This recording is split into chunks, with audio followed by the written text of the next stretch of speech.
بسم الله الرحمن الرحیم. کلاس 9 بایولوژي چپټر نمبر 3 بایوډایورسټي لیکچر نمبر 6. په لیکچر نمبر 5 کې مونږ دا خبره کړې و چې د دنیا یوازې زمونږ د پلار نه ده چې بس مونږ وګورئ چې صرف اوسېږو مونږ انسانان نه داسې نه ده.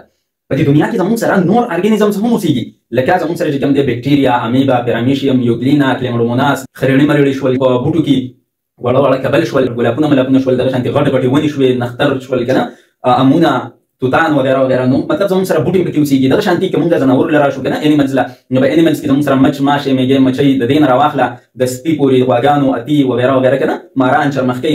مطلب زموږ سره چې کوم دی نو ډېر زیات ارګانیزمز په دې دنیا باندې اوسېږي. نو د دنیا یوازې زموږ نه ده. څه ارګانیزم زموږ دپاره فایدهمند دي، مونږ ترې فایده اخلو. لکه ګورئ د بوټو نه چې کوم دی نو مونږ فروټ خورو، مونږ ترې سبزي خورو، مونږ چې کوم دی نو غنم، جوار، وریجې خورو د بوټو نه، او دغه شانتي مونږ ترې ځان له کپړې جوړو، مونږ ترې دوايانې جوړو کنه. نو مونږ ته د بوټو نه فایدې دي. دغه شانتي که مونږ انیملز لرا شو نو د چرګانو نه مونږ انډې خورو، چرګان مونږ حلاله غوښه یې خورو، دغه شانتي د غواګانو نه مونږ پۍ خورو، غواګانې حلاله غوښه یې خورو کنه. مونږ ته دې فایدې هم دي.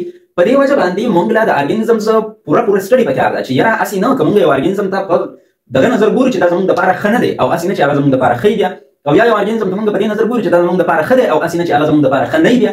نو په دې وجه باندې د دې سټډي پکار ده ښه په ډیټیل باندې چې مونږ دا ارګانیزم سټډي کوو چې کوم ښه دي د هغې نه فایده واخلو او چې کوم خراب دي د هغې نه ځان وساتو. نو مونږ له پکار دا دی چې مونږ د دې سټډي وکړو او ځان پرې پوه کړو. خو دا ارګانیزمز خو ډېر زیات دي، 100 ملیونز پورې قسمونه دي د دې. نو دا مونږ څنګه سټډي کوو؟ دا خو ډېر زیات سیوا دي. که فرض که مونږ یو ارګانیزم سټډي کوو کنه، مطلب زموږ سره چې کوم دی نو لکه مثال کې طور پر بوټي مونږ واخلو کنه، نو په بوټو کې چې ته کبل ځان له سټډي کې، ګلاب پکې ځان له سټډي کې، توت پکې ځان له سټډي کې، ام ځان له سټډي کې، نختر ځان له سټډي کې کنه. مطلب زموږ سره په زرګونو قسمونه دي د بوټو. نو مونږ چې دا ځان له سټډي کوو دغه شانتي په انیملز لکه راشي نو انیملز مونږ هر یو ځان له سټډي کوو. نو دا خو زموږ نه ډېر زیات ټایم اخلي. مونږ به مړه شو او دا سټډي به د دې مونږ کمپلیټ نه کړو. په دې وجه باندې یو داسې طریقه پکار ده چې یاره د ارګانیزم زمونږ په ګروپونو کې تقسیم کړو. لکه مونږ ټول بوټي فرض کړه په یو ګروپ کې کېږدو کنه. نو ګورئ د بوټو دا خاصیت دی که هغه کبل دی او که هغه توت دی او که هغه زموږ سره ګلاب دی او که هغه بل بوټی دی، نو دا خاصیت دی چې یاره دا په ځای باندې ولاړ وي، ځي نه، د یو ځای نه بل ځای ته نه ځي. بل خاصیت یې دا دی چې دا د نور په موجودګۍ کې خپل خوراک ځان له پخپله تیاری اټوټرافیک دي. بل خاصیت یې دا دی چې دا چې کوم دی نو شین کلر وي، موستلی د دوی کلر چې کوم دی نو هغه شین وي کنه. نو ګورئ دا د دې خاصیتونه دي. نو ګوره د دې ټولو مونږ په یو ځای باندې دا درې خاصیتونه مونږ وویل کنه، او دا درې کریکټرز چې کوم دي دا د ټولو یو شان دي. نو مونږ له ټایم بچت کوو. په دې وجه باندې داسې یو کار پکار دی چې دا مونږ په ګروپونو کې تقسیم کړو، نو مونږ له به ټایم بچت شي او هغه ګروپونه مونږ بیا سټډي کوو. نو چې د دې لپاره اولنی تګ دا و چې کوم دی اولنی کوشش چا کړی و؟ ارسطو ساینټسټ کړی و. هغه چې کوم دی نو د ارګانیزمز چې کوم دی نو دا په ګروپونو کې تقسیم کړي و. هغه داسې چل کړی و چې بوټو ته پلانټس ویلي وو، خو پلانټس بیا په ګروپونو کې داسې تقسیم کړي چې کوم دا واړه واړه دي کنه لکه کبل مبل، نو دې ته ګراسز ویلي وو، او چې کوم لږ غټ دي نو دې ته بوشز ویلي وو، او چې کوم غټې غټې ونې دي نو هغې ته ټریز ویلي وو کنه. نو دا یې په دې طریقه باندې په ګروپونو کې تقسیم کړي. دغه شانتي که انیملز له راشي نو په انیملز یې د هیبیټیټ په بیس باندې د اوسېدلو په بیس باندې چې کوم دی نو دا په دوه ګروپونو کې تقسیم کړي وو. زموږ سره چې کوم دی نو چې کوم په اوبو کې اوسېدل هغې ته یې اکویټیک ویلي وو چې دا په اوبو کې اوسېږي، او چې کوم په وچه باندې یا په هوا کې اوسېدل نو هغې ته یې ټریسټریل ویلي وو. ټیک ده. نو زموږ سره چې کوم دی داسې کار دی چې د دې بیا څه لیمیټیشنز وو، څه ډرابیکس وو، څه نقصانات وو، څه کمی وو پکې. هغه کمی دا وو چې ګورئ ټرټل ته وګورئ، شمشتۍ ته او ملي ته وګورئ، فش ته کنه، دغه شانتي ویل ته وګورئ، ویل میمل دی. نو دا درې واړه د یو بل نه مکمل بدل دي، خو دا چونکې درې واړه په اوبو کې اوسېږي په دې وجه باندې دا په یو ګروپ کې کېښودي. نو هلکه بدل ارګانیزمز په یو ګروپ کې مونږ نشو کېښودلی. نو یو پکې دا کمی وو. بل پکې دا کمی وو چې اکویټیک سنیک د اوبو والا مار او ټریسټریل سنیک د وچې والا چې کوم ماران دي کنه، نو دا یې په بدل ګروپونو کې کېښودلي. حالانکې مار خو هغه هم دی او مار دا هم دی، نو ته دواړه یو شان ارګانیزمز په بدل ګروپونو کې څنګه دي؟ نو بل کمی پکې دا وو. او بل چنده نه ده، دا په اوبو کې اوسېدی شي او په وچه باندې اوسېدلی شي. نو هغه چنده چې کوم دی په یو ګروپ کې هم نه وه کېښودلی. نو هلکه انیمل خو دی څنګه په ګروپ کې نه ږدي؟ نو دا کمی وو پکې. په دې وجه باندې د ټو کینډم سیسټم اف کلاسیفیکیشن راغی. The first scientific and systematic classification was proposed by Carolus Linnaeus in 1753. دا اولنی کلاسیفیکیشن چې ساینټیفیک او سیستماټیک و. اولنی کلاسیفیکیشن ارسطاټل کړی و، خو هغه ساینټیفیک او سیستماټیک نه و. دا کلاسیفیکیشن چې کوم دی دا ساینټیفیک دی او سیستماټیک دی. اوس د ساینټیفیک او سیستماټیک مطلب څه دی؟ ساینټیفیک اینڈ سیستماټیک مینز بیسډ آن کریکټرز اف ارګانیزمز. په دې کې به مونږ د ارګانیزمز کریکټر ته ګورو چې یاره د ارګانیزم چې مونږ په دې ګروپ کې ږدو نو د دا مونږ په کوم بنیاد باندې ږدو، د دې کوم خصوصیات دي د هغې په بیس باندې. دا نه چې یاره دا په دې ځای کې اوسېږي په دې وجه باندې دا په دې ګروپ کې ورولې. نه نه نه داسې نه. د دې ارګانیزم به ته کریکټر سټډي کوې. هغه کریکټرز کوم دي؟ سیلوال پکې شته که نشته پکې، فوټوسنتھسس کوي مطلب کلوروفیل پکې شته که نشته پکې، خپل خوراک ځان له پخپله تیاری که نه تیاری، او مومنټ کوي که نه کوي، د یو ځای نه بل ځای ته ځي او که نه ځي. نو دې خصوصیاتو په بیس باندې چې کوم دی نو بیا لینیس ساینټیفیک او سیسټماټیک کلاسیفیکیشن وکړو. لکه ګورئ Linnaeus arranged all living things in two kingdoms. Linnaeus ټول زنده سر څیزونه په دوو کینډمز کې کېښودل. یو ته کینډم پلانټي وویل او بل ته کینډم انیمیلیا وویل. اوس څنګه ګورئ چې په چا کې سیلوال موجود نو هغه په کینډم پلانټ کې کېښودو، چې په چا کې سیلوال نو موجود هغه په کینډم انیمالیا کې کېښودو. چې چا فوډ سنتھسس کولی شو خپل خوراک په خپله تیارولی شو نو هغه یې په کینډم پلانټ کې کېښودو، او چې چا فوډ سنتھسس نشو کولی خپل خوراک په خپله نشو تیارولی نو هغه یې په کینډم انیمالیا کې کېښوستو. یعنې مطلب دا دی چې په چا کې فوټوسنتھسس کېږي هغه په کینډم پلانټ کې کېښودو، چې په چا کې فوټوسنتھسس نه کېږي هغه په کینډم انیمالیا کې کېښودو. مومنټ چې څوک مومنټ کولی شي د یو ځای نه بل ځای ته تللی شي نو هغه په کینډم انیمالیا کې کېښودل، او چې څوک مومنټ نشي کولی نو هغه په کینډم پلانټ کې کېښودل. لکه بوټي چې کوم دی په ځای باندې ولاړ وي کنه. نو ګورئ کینډم پلانټ کې د څوک کېښودل آل گرین پلانټس، څومره چې شنه بوټي دي بس دای په کینډم پلانټ کې کېښودل، که هغه کبل دی او که هغه لږ غټ بوټي دي او که هغه غټې نښترې دي، خو بس چې شنه بوټي شین بوټي دی بس هغه په کینډم پلانټ کې کېښودو. دغه شانتي الجی چې کوم دی نو دا هم په پلانټ کې کېښودله. الجی نه دا شینکې منکې چې په دې اوبو کې کوم موجود وي دی ته الجی وایي. دغه شانتي فنجای دا خریړي مرړي چې کوم دی نو دا هم په پلانټ کې کېښودله، په کینډم پلانټ کې. او بکټیریا چې کوم دی نو دا هم په کینډم پلانټ کې کېښودله. او دغه شانتي یوګلینا دا زموږ سره چې کوم دی نو هم یونیسیلولر ارګانیزم دی دا هم په کینډم پلانټ کې کېښودله. اوس ګورئ آل گرین پلانټس یې ولې په کینډم پلانټ کې کېښودل؟ په دوی کې سیلوال موجود دی، دوی فوډ سنتھسس هم کوي یعنې فوټوسنتھسس هم کوي، او دوی مومنټ هم نه کوي، د یو ځای نه بل ځای ته هم نشي تللی، په یو ځای باندې ولاړ وي. په دې وجه باندې دا په کینډم پلانټ کې کېښودل. نو الجی ولې په کینډم پلانټ کې کېښودله؟ په الجی کې سیلوال هم شته، الجی فوډ سنتھسس هم کوي یعنې فوټوسنتھسس کوي. په دې وجه باندې دا چې کوم دی زموږ سره او دا چې کوم دی نو مومنټ هم نه کوي، اکثر الجی مومنټ نه کوي، نو په دې وجه باندې دا هم په کینډم پلانټ کې کېښودله. فنجای یې ولې په کینډم پلانټ کې کېښودله؟ په کینډم فنجای چې کوم دی دا خریړي مرړي په دې کې سیلوال موجود دی، دوی فوټوسنتھسس البته نه کوي، فوډ سنتھسس نه کوي، خوراک ځان له خپله نشي تیارولی، او مومنټ دوی هم نه کوي. نو ګورئ ورته دا مومنټ نه کول او دا سیلوال موجودګي دا خو د پلانټس کریکټرز دي دا دوه کنه. نو خیال دی که دا یو پکې نشته، خو بس دا په دې وجه باندې چې چونکې دا مومنټ نه کوي د یو ځای نه بل ځای ته نه ځي او په دوی کې سیلوال موجود دی نو ځکه دا په کینډم پلانټ کې کېښودله. بکټیریا یې ولې په کینډم پلانټ کې کېښودله؟ په دوی کې سیلوال موجود دی. څه بکټیریا داسې دي چې هغوی کې فوټوسنتھسس کېږي، خپل خوراک په خپله تیاروي، او څه بکټیریا داسې دي چې هغوی مومنټ نه کوي. ایټرایکس بکټیریا چې کوم دی نو هغوی مومنټ نه کوي، په یو ځای باندې ولاړ وي.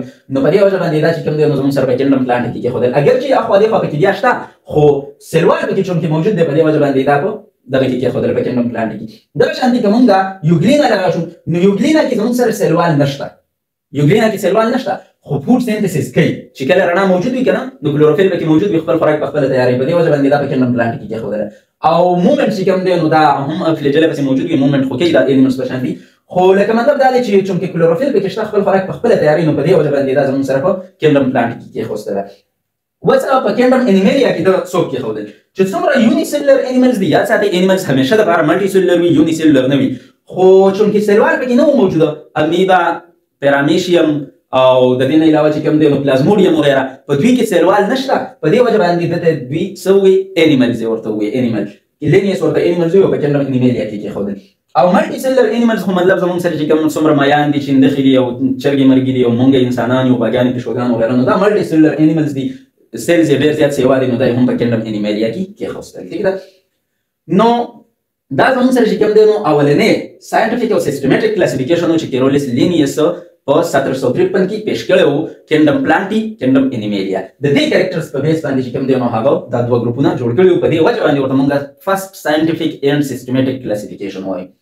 خو د دې هم بیا لیمیټیشنز وو. لیمیټیشنز یا ډرابیکس څه ته وایي؟ کمی ته وایي، خامیانو ته وایي. نو لیمیټیشنز اف ټو کینډم سیسټم اف کلاسیفیکیشن، د دې لیمیټیشنز څه دي؟ څه کمی وو پکې؟ A few limitations of two kingdom system are as follows. څه خامیانې څه کمي لاندې ډسکس شوي دي. نمبر 1، نمبر 2، نمبر 3. دا درې خامیانې مونږ ډسکس کوو. یوګلینا چې کوم ده، یوګلینا مونږ دلته ووایو چې یوګلینا یې په کینډم پلانټ کې کېښوستې وه.